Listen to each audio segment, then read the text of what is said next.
మరణాత దేవునికే మహిమ కలుగునుగాక. మోషే సుఖ ఉపవాసములోని 34వ దిన ధ్యానము. దైవలక్షణముల స్తుతి నాతో పాటు చెప్పండి. దేవా, నీవు అనాది వ్యక్తివై ఉన్నావు. నిన్ను ఎవరూ కలగచేయలేదు. నీ అంతట నీవై ఉన్నావు గనుక నీకు వందనములు. దేవా, నీవు వెలుగై ఉన్నావు. అందుచేతనే సూర్య, చంద్ర, నక్షత్రములకు వెలుగునిచ్చినావు.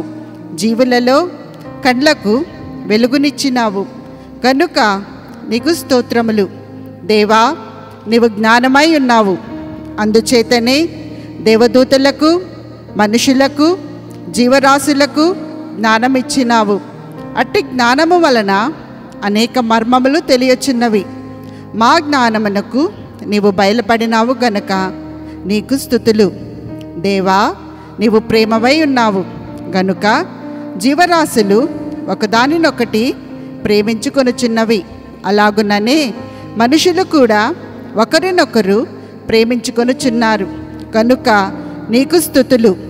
దేవా, నీవు న్యాయమై ఉన్నావు గనుక నీవు క్షమించేవాడవు. అయినప్పటికీ తప్పు చేసిన వారిని శిక్షించి క్షమించేవాడవు గనుక నీకు ప్రణతులు. ఆమేన్. సైతానుని ఎదురించు సూత్రములు. ప్రారంభ ప్రార్థన. దయగల తండ్రి, సర్వశక్తిగల తండ్రి, మేము సాతానుని ఎదురించుటకు నీ సర్వశక్తిలో నుండి మాకు శక్తిని దయచేయము. శత్రువు బలవంతుడి మీద మీకు అధికారము ఇచ్చినానని లూకా 10వ అధ్యాయములో వ్రాయించినావు. కాబట్టి మా తండ్రి, ఆ అధికారమును మేము వాడుకునే కృప దయచేయమని ప్రభువు నామములో వేడుకొనుచున్నాము. సాతాన్ని ఎదిరించుట. ఓ సాతానా, ఆది సర్పము, ఘట సర్పము, సైతాను, అపవాది, శోధకుడు మొదలగు నీ పేరులలో ఏది మంచి అర్థము లేదు, చెడుగే ఉన్నది కనుక నీవు సంతోషించవలసిన పని లేదు. నీ పేరు చెడిగే, నీ అపజయము చెడిగే, నీదంతయు అన్నయూ చెడిగే. కాబట్టి మా మీద అధికారము చేయలేవు. మాలో చెడుగున్నను అది నీ వంటించిన చెడిగే కానీ నీ వల్ల తెచ్చిపెట్టుకొనుటకు మేము సృజించిన చెడుగు కాదు. ఓ భూతమా, నీవు అతిశయింప పని లేదు. ఆమేన్. సమర్పణ ప్రార్థన. నాకు తెలిసిన ప్రతి పాపము నుండి తప్పుకొనుటకు పూనుకున్నాను.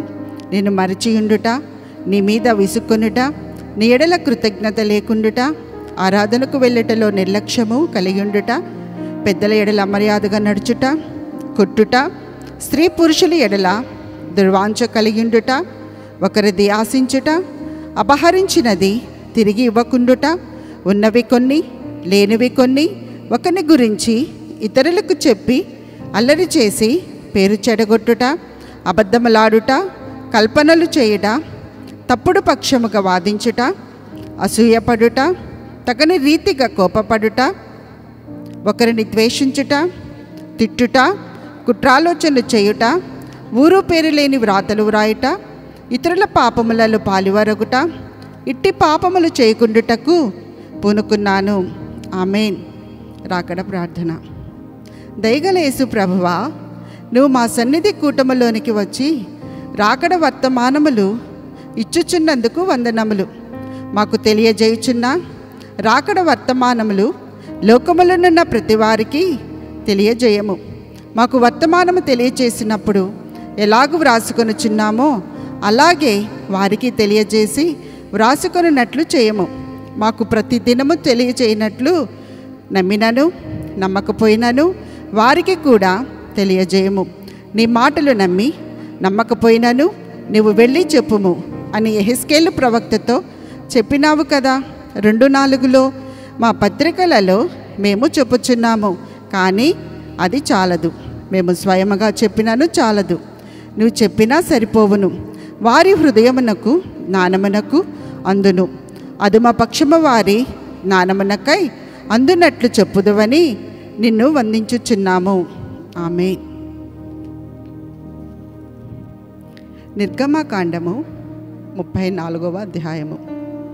మరియు యెహోవా మోషేతో, మొదటి పలక వంటి మరి 2 రాతి పలకలను చెక్కుము.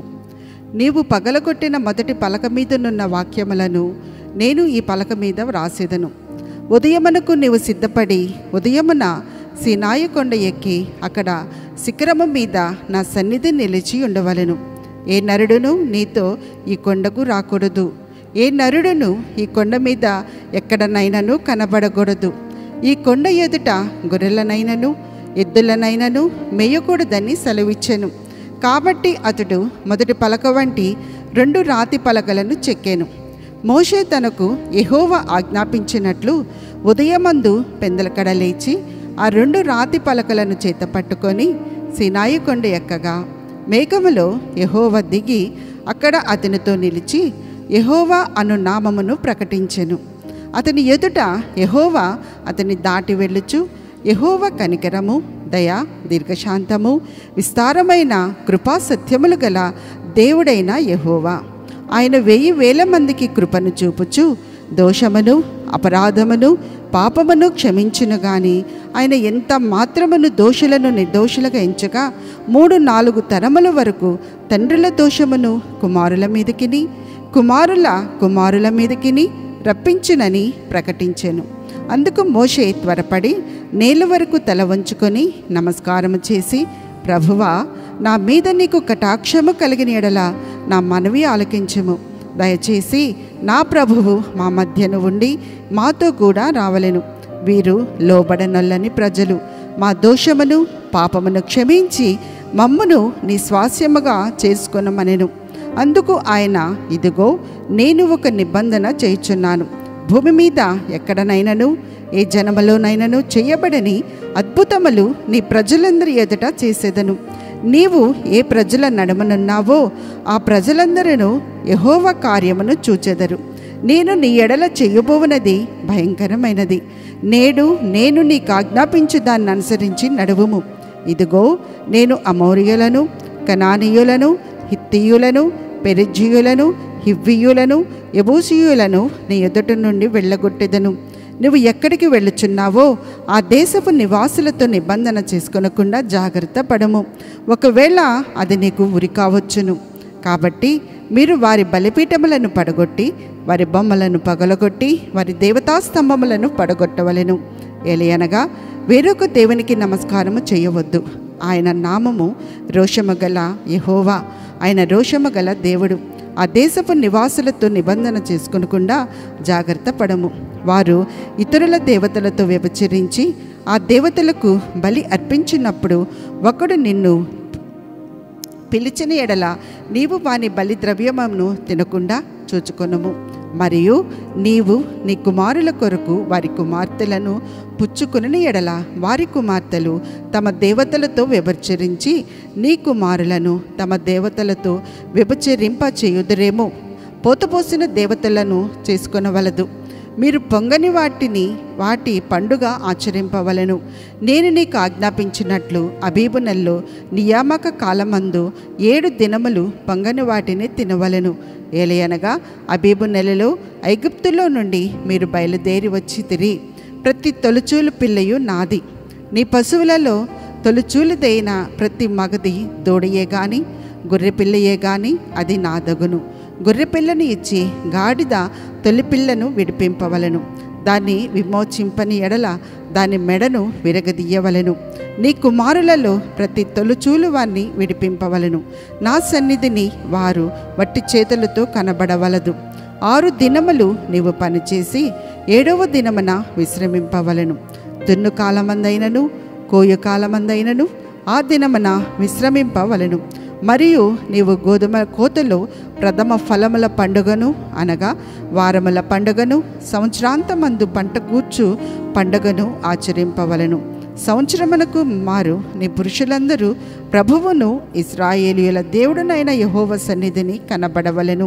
ఏలయనగా నీ ఎదుట నుండి జనములను వెళ్ళగొట్టి నీ పొలిమేరలను గొప్పవిగా చేసేదను. మరియు నీవు సంవత్సరమునకు మారు నీ దేవుడైన యెహోవా సన్నిధిని కనబడబోవునప్పుడు ఎవడును నీ భూమిని ఆశింపడు. నీవు పులిసిన దానితో నా బలి రక్తమును అర్పింపకూడదు. పస్కా పండుగలోని బలి సంబంధమైన మాంసమును ఉదయకాలము వరకు ఉంచకూడదు. నీ భూమి యొక్క ప్రథమ ఫలములలో మొదటివి నీ దేవుడైన యెహోవా మందిరములోనికి తేవలను. మేకపిల్లను దాని తల్లిపాలతో ఉడకబెట్టకూడదనెను. మరియు యెహోవా మోషేతో ఇట్లనెను, ఈ వాక్యములను వ్రాసుకొనుము. ఏలయనగా ఈ వాక్యములను బట్టి నేను నీతోనూ ఇశ్రాయేలుతోనూ నిబంధన చేసి ఉన్నాను. అతడు 40 రేయింబగళ్ళు యెహోవాతో కూడా అక్కడ నుండెను. అతడు భోజనము చేయలేదు, నీళ్లు త్రాగలేదు. అంతలో ఆయన ఆ నిబంధన వాక్యములను అనగా 10 ఆజ్ఞలను ఆ పలకల మీద వ్రాసెను. మోషే సీనాయి కొండ దిగుచుండగా శాసనముల గల ఆ 2 పలకలను మోషే చేతిలో ఉండెను. అతడు ఆ కొండ దిగుచుండగా ఆయన అతనితో మాట్లాడుచున్నప్పుడు తన ముఖ చర్మము ప్రకాశించిన సంగతి మోషేకు తెలిసి ఉండలేదు. అహరోనును ఇశ్రాయేలీయులందరూ మోషేను చూచినప్పుడు అతని ముఖ చర్మము ప్రకాశించెను గనుక వారు అతన్ని సమీపింప వెరచరి. మోషే వారిని పిలిచినప్పుడు అహరోనును సమాజ ప్రధానులందరూ అతని యొద్దకు తిరిగి వచ్చిరి. మోషే వారితో మాట్లాడెను. అటు తరువాత ఇశ్రాయేలీయులందరూ సమీపింపగా సీనాయి కొండ మీద యెహోవా తనతో చెప్పినది యావత్తును అతడు వారికి ఆజ్ఞాపించెను. మోషే వారితో ఆ మాటలు చెప్పుట చాలించి తన ముఖము మీద ముసుగు వేసుకొనెను. అయినను మోషే యెహోవాతో మాట్లాడుటకు ఆయన సన్నిధిని ప్రవేశించినది మొదలుకొని అతడు వెలుపలికి వచ్చే వరకు ఆ ముసుగు తీసివేసెను. అతడు వెలుపలికి వచ్చి తనకు ఆజ్ఞాపింపబడిన దానిని ఇశ్రాయేలీయులతో చెప్పెను. మోషే ముఖ చర్మము ప్రకాశింపగా ఇశ్రాయేలీయులు మోషే ముఖమును చూచిరి. మోషే ఆయనతో మాట్లాడుటకు లోపలికి వెళ్ళు వరకు తన ముఖము మీద ముసుగు వేసుకొనెను. ఆమేన్. ప్రార్థన. తండ్రి, నీ ఏర్పాటు గొప్పది. నీ ఏర్పాటులో మేము ఉండవలనే కానీ మమ్మల్ని ఎట్టివారుగా మార్చుదువో మేము ఊహించలేము. మాకు నీవిచ్చిన ఆశీర్వాదములు మేళ్ళు మేము ఎంచలేము. అన్నిటి నిమిత్తమై నిన్ను వందించుచున్నాము. నీ ఆశీర్వాదములతో పాటు నీ వాక్య వర్తమానము కూడా అందించమని యేసు నామమున వందించుచున్నాము. ఆమేన్. ఎన్నిక జనము చేసిన తప్పు. అన్యులతో కలిసిపోయి ఇచ్చిపుచ్చుకొనుట జరిపిరి. ఐగుప్తులో బానిసత్వము చేసి అక్కడి విగ్రహారాధన చూచి మోషే కొండ ఎక్కగానే బంగారు దూడను చేసిరి. దేవుడు భటులుగాను యాజకులుగాను రాజులుగాను చేసినప్పుడు ఆ తలంపు వారి మనసులో ఉన్నది, కానీ ఇప్పుడు బయటికి వచ్చెను. యూదులు మలాకి ముందు ఖైదులో ఉన్నారు. ఆ తర్వాత రోమా వారి పాలనలోనూ ఖైదులో ఉన్నారు. ఈ 2 ఖైదులు కాగానే వారి దేశములో విగ్రహారాధన చూచినను వారు విగ్రహారాధన చేయలేదు. ఈ 2 శిక్షలు వారిని మార్చెను. వారు మారుటకు ఎంతకాలము పట్టినదో చూడండి. ఒక మనిషిలో ఒక చెడుగు ఉండిపోయినా మరలా వచ్చును. ఏదో ఒక శిక్ష ద్వారా అది గుణపడును. దేవుడు ఎన్నిక జనమునకు చేసిన మేళ్లలో మొదటిది అభివృద్ధి, అనగా మగబిడ్డల సంతానమును వృద్ధి చేయుట. ఇలాగు వారి సంఖ్య 6 లక్షల వరకు పెరిగినది. ఫరో ఆపు చేయగలిగినా లేదు. ఆకాశము నుండి మన్నాను కురిపించుట, బండలో నుండి సమృద్ధిగా నీరు రప్పించుట. 40 సంవత్సరములు వారి కాళ్ళు వాయలేదు, బట్ట మాయలేదు. మాంసము కొరకు పూరేడు పిట్టలనిచ్చుట. దేవుడెప్పుడూనూ వారి మధ్య ఉండేవారు. మీ మార్గమునకు ముందు దూతను పంపిస్తాను అని గొడుగు పెట్టి లైటు వేసి చూపించాను. అరణ్యములో ఉప్పు కారము చింతపండు లేదు. అయినను వారు అన్ని భోజన పదార్థములు అనుభవించిరి. అలాగు దేవుడు తన జనమునకు అన్ని ఉపకారములు చేశాడు. ఎన్నిక జనమునకు సదుపాయములు ఎన్నైనను కుమ్మరించి వేస్తాడు. ఎన్నిక జనమునకు ఎన్ని సదుపాయములు చేసెనో అవి అన్నీయు సంఘమునకు చేయును. అన్నీ కుమ్మరింపులే, కావలసిన వాటికంటే ఎక్కువ ఇచ్చును. తిన్నగా ఉంటే దావీదు కీర్తన 23లోని సంగతులు మన అనుభవములోనికి వచ్చును. ఎన్నిక జనాంగమునకు దేవుడు చేసిన మేలు. దేవుడు వారికి సంతానాభివృద్ధి చేసెను. 6 లక్షల వరకు పెరిగిరి. ఫరో తగ్గించ ప్రయత్నించినను దేవుడు వృద్ధి చేసెను. యూదులు వేటిని పెంచిన మందలు మందలైపోవుట, తుదకు వారు మందలు మందలైపోయారు. తప్పులు చేస్తే శిక్షించిరి, కానీ జనము వృద్ధి పొందుచూనే ఉన్నారు. వర్తకము చేస్తే వృద్ధి పొందిరి, రాజులై పోవచ్చున్నారు. వారే కాదు, వారు పెంచిన జీవరాశులు కూడా అభివృద్ధి పొందినవి. మోషేను ఉపాధ్యాయునిగా ఇవ్వడము. ఇశ్రాయేలీయులు అరణ్యములో ఉన్నంతకాలము దేవుడు మోషే ద్వారా మాత్రమే మాట్లాడెను. ఎందుకంటే ఇశ్రాయేలీయులు ఒక పిటిషన్ పెట్టుకున్నారు. మోషే, నీవు మాతో మాట్లాడితే చాలు, దేవుడు మాతో మాట్లాడితే చస్తామనిరి. గనుక అలాగూ మోషే ద్వారా 33.5 సంవత్సరములు అందరికీ కనబడిపోయేది. దీని అర్థము ఏమనగా, నేను అందరికీ కనపడే దేవుడునని రుజువు పరచుటకు ఇక్కడ నుండి రాకడ వరకు దేవుడు మాట్లాడతాడు. ఆకాశము నుండి మన్నా, బండ నుండి మంచినీరు కురిపించుట ఇది మహోపకారము. మాంసము కూడా ఇచ్చెను. ఇంకొకటి, కాళ్ళు వాయలేదు, బట్ట మాయలేదు, వారికి చాకలి లేడు. ఇది ఎక్కువ ఆశ్చర్యకరముగానున్నది. సంతానాభివృద్ధి. మోషే ద్వారా మాట్లాడుట. మన్నా, బండలో నుండి నీరు, కాళ్ళు వాయలేదు, బట్టలు మాయలేదు. ముందుగా దూతను పంపుతాను. మాంసము. చీకటిలో నుండి అగ్నిస్తంభము. ఎండ లేకుండా మేఘపు గొడుగు. బాటసారులను సాగనంపేటప్పుడు గొడుగు పడతారు, లైటు పట్టుకుందురు. దేవుడు తన జనమునకు అన్ని సదుపాయములు చేస్తారు. మన కాలములోనూ అలాగే చేయును. ఎన్నిక జనమునకు ఎన్నైనా సదుపాయములు చేయును. సదుపాయములు కుమ్మరించారు, వారికి వచ్చిన కష్టములన్నీ తోలి పారవేసినారు. ఇవన్నీ మేళ్ళు, కుమ్మరింపులు.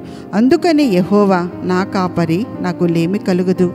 నా గిన్నె నిండి పొర్లుచున్నది అంటే కావలసిన వాటికంటే ఎక్కువ చేయగలడని అర్థము. దీవెన. ఇలాగు సకల సదుపాయములను ఈ లేమి కాలములో పెండ్లి కుమారుడు మీకు కలిగించి తన సమృద్ధితో పోషించి రాకడకు సిద్ధపరచుకొనును గాక. ఆమేన్. పరలోకమందున్న మా తండ్రి, నీ నామము పరిశుద్ధపరచబడనుగాక, నీ రాజ్యము వచ్చునుగాక, నీ చిత్తము పరలోకమందు నెరవేరుచున్నట్లు భూమి యందును నెరవేరునుగాక. మనదిన ఆహారము నేడు మాకు దయచేయము. మా ఎడల అపరాధములు చేసిన వారిని మేము క్షమించిన ప్రకారము మా అపరాధములను క్షమించుము. మమ్మను శోధనలోనికి తేక కీడు నుండి మమ్మను తప్పించుము. రాజ్యము, శక్తియు, మహిమయు నిరంతరము నీవై ఉన్నవి. ఆమేన్. మరణాత.